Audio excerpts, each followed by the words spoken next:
Maswerteng gabi po mga ka-STL. Narito na po ang resulta ng STL Batangas. Para sa araw na to, 3rd draw, February 3, 2026, araw ng Martes. Naway ang mga natayaan nyo pong mga numero kanina ay manalo nawa ngayong gabing ito, 8:30 PM. Kaya kunin nyo na po ang inyong mga ticket. Narito na po ang resulta.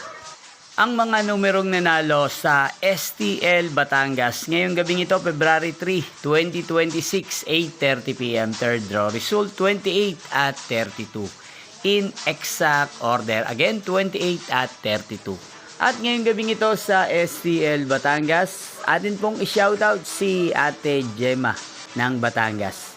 Shoutout po sa inyo, Ate Gemma. Sana po'y nasa maayos kayong kalagayan. At sa lahat po ng mga taga Batangas, shoutout po sa inyong lahat. Inyo pong napanood ang resulta ng STL Batangas. Magkita-kita pong muli tayo bukas ng alas 12 ng tanghali. Thank you for watching.